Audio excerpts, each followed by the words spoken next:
Cooler Master's new Master Set MS120 sets you up with a gaming keyboard and mouse for just $89.99. The keyboard features mechanical switches, rubber dome hybrids with a clicky mechanical feel, per-key RGB backlighting, and 9 preset LED modes. The mouse has durable Omron switches, a 3500 DPI PixArt optical sensor, and matching RGB lighting. Click the link in the description for more information. Excellent! What's up, guys? Welcome back to Paul's Hardware. I have gotten a lot of new CPUs this year in 2017. When AMD sent over their first Ryzen processors, they had like a wooden box, and I did an unboxing of that. And then they sent over the Threadripper, and they had like these two massive boxes, and I did an unboxing of that. So now that Intel is releasing the high end of their CPU lineup, the Skylake X CPUs that they promised us back at the beginning of June, I figured I owe it to them to do an unboxing as well. So let's get started.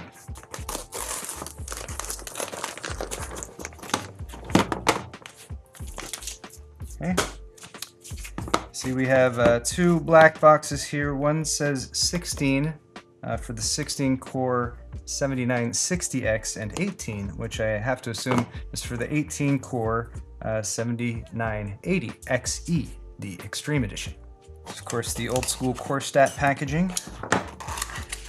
And inside, boom, there's the 18 core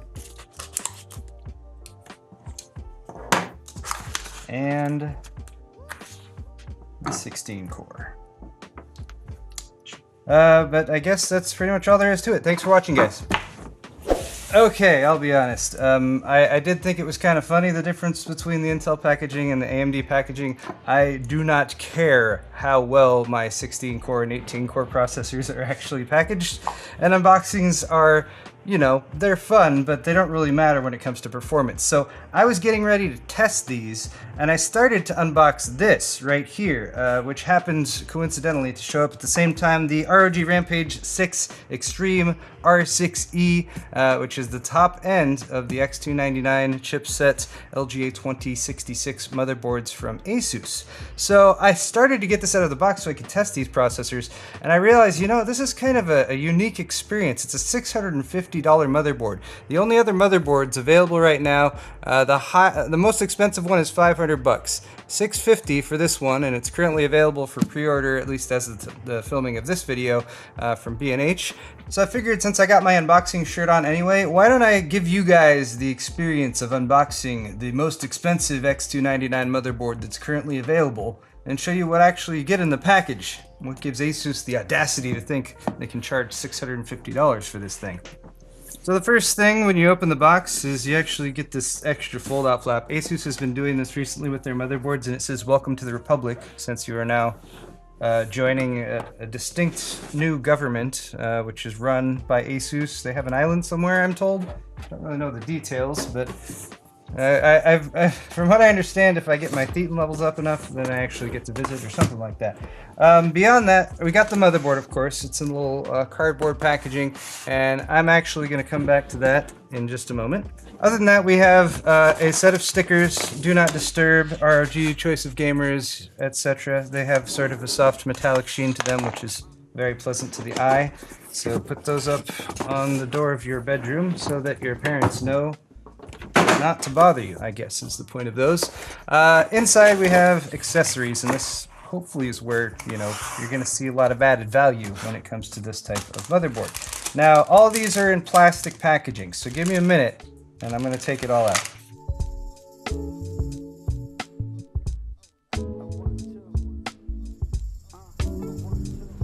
Alright, here's all the accessories, and starting off with this small pile right here. These are basically small screws that you're going to use to attach things like M.2 drives and extra pieces that might attach in extra places. You also got a little front panel connector header adapter right there. For documentation, you have several bits of that. Cable mod, cables, 20% off coupon. ROG cable stickers, you can add those to your SATA cables so you can keep track of them. Some warranty information, an ROG case badge, which is just the ROG eye. That looks kind of cool. And actually, as case badges goes, that one's actually not too bad at all. And then, of course, the standard ROG user's guide. Now, other than that, you have all this stuff here, starting with this little box, which is basically just your USB driver and utilities, and they put it in here just so it's a little bit tougher to lose, because it is kind of a nice small USB brushed metal finish thing, and much better than having a driver disc, I will say. 6 SATA cables, pretty standard. The rest of the cables here are all specialized to some degree or another. So for example, you got some temperature sensors that you can connect to different reading points on the board and position on your case or in your system where you want them to. This is the adapter cable for this unit right here, which is the fan extension card. Allows you to add a bunch more addressable PWM controllable fan headers to your motherboard, which is very nice. An additional 4 right there, and then a connection point for the motherboard. There's also additional temperature read points on there. Requires a Molex power input, and the cable for that. You have a couple LED cables. One is for standard LEDs, the 4-pin that you've probably seen before, RGB, and the voltage. And then of course you have the new type of LEDs, the addressable digital LEDs, a connection point for those on this motherboard. There's actually only 3 plugs on the board, so this one has one blocked off so you don't get this cable mixed up. You do need to buy digital addressable LEDs of a special variety to connect to those, so that it's not compatible, but you do have both types of headers on the board, so you can use either one. This is the DIMM.2 card, which is a riser card that has 2 M.2 slots on it, one on each side. Goes into an extra slot that's next to the memory.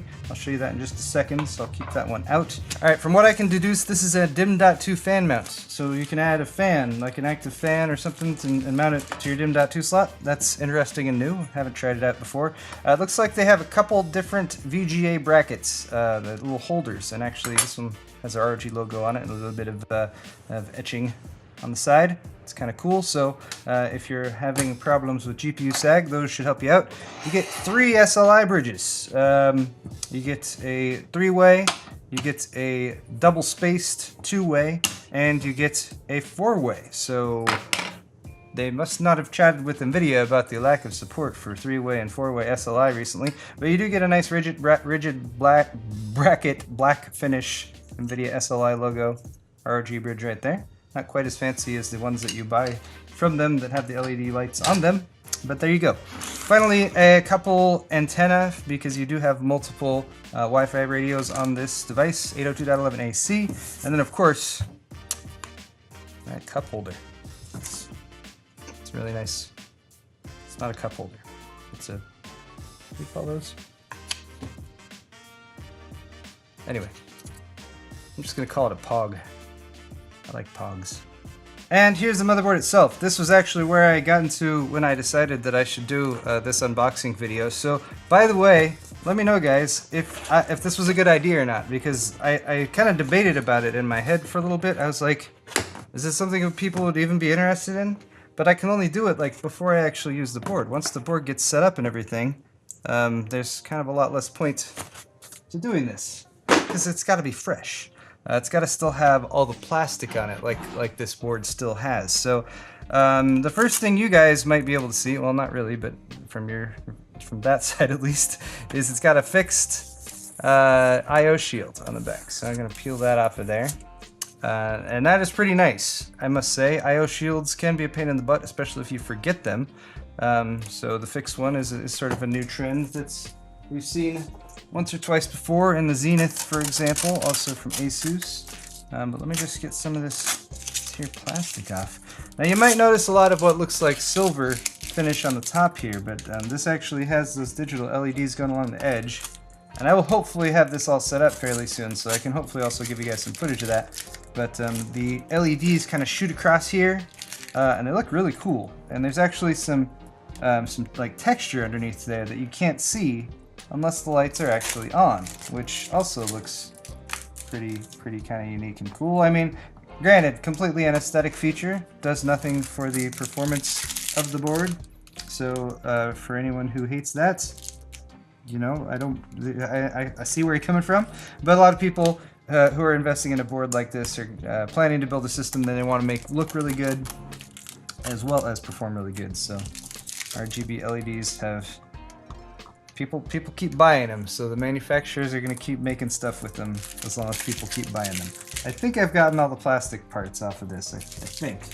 Alright, so there is the board proper, and as you might be able to tell, quad channel memory, LGA 2066 socket right there, LEDs, again, which I hope you can see. I don't even know what all lights up right now, but you guys probably know better than I do right now because I'm hopefully showing you how some of the LEDs look. Massive power delivery at the top. A heat sink that actually looks like it's built for airflow. Yeah, this heat sink actually looks like it was built for airflow. They put some slashes through there, so it's not just a massive block, so it should do a pretty, we would imagine, would do a better job of heat dissipation due to that. 8+4 on the power delivery up here. There's a corner that has a significant amount of control points and connection points for higher end overclocking features, such as, I believe this is the ability to turn off individual PCI Express lanes, so if you're doing multiple GPUs, or if you have a water-cooled setup where you can't physically remove them, that gives you the access to that. Start, power and reset buttons, as well as a clear CMOS and a safe boot. A retry, sorry, this is a retry and a safe boot button. That's for a higher end overclocking. There's a standard RGB header up here in the corner, as well as a couple 4-pin PWM fan headers. And then you've got 24-pin. There is the special new connector for USB 3.1 Gen 2, which is really nice to have. There's only one of them on here. I was kind of hoping they might throw two on there, but that's what you get. You also get another 4-pin fan header, USB 3.0 here as well as over here, and then bottom right hand corner, typical stuff, front panel connectors, more connection points. There's fan. I believe this is a water pump header right here. This is a water pump +2 right here as well. Couple more fan headers. This is the actual digital LED connection right here. So it's a 3-pin. There's one pin that's spaced out, and then there's again another standard RGB header that's down here as well. So this one's addressable, can do some cool effects, but you need a special addressable digital LEDs. Another fan header, there's tons of them on this board. A little supplemental power for setting up multi-GPU configurations, TPM, front panel header, and then, I don't know if I showed you this, but on the side, there's LEDs that kind of run down the edge here along the side, and those are kind of tucked in between the edge of the motherboard and the sort of partial back plate that's here on the back that has the ROG logo on it, which is a unique design. We've seen full back plates with a lot of ASUS boards recently, but they went for this sort of half design. I kind of like it. It's cool. And finally for I/O, what really is the nice things to speak of here would be 10 gigabit Ethernet, super speed USB 3.1 Gen 2. I'm not sure if they have 3.2 Gen 1 on here yet. Not positive if that's a thing or not, but they've got gold-plated connectors here for the I/O, and these also have LEDs that rest inside them, so you can actually see when the LEDs light up which I/O you want to plug into for like speakers or microphone or that kind of thing. Externally mounted cleared CMOS as well as BIOS reset buttons, so that's very, very handy to have as well. I guess lastly, let me pop in the DIMM.2 here. So with the DIMM.2 in, it gives you two more M.2 slots up here. There's an M.2 right here, and then there's also a U.2 connection point right there. So tons of connectivity just default natively for high-speed NVMe SSDs.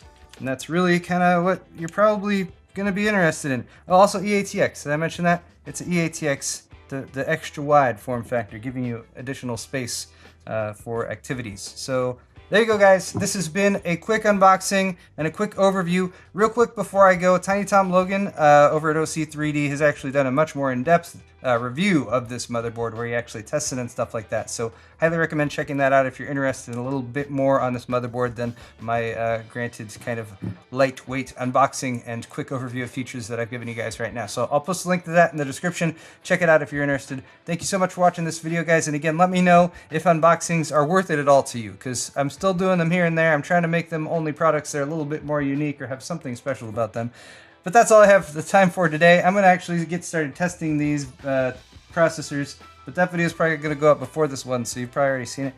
Anyway, I'm very confused. Time travel is difficult. Thanks for watching, guys, and we'll see you next time.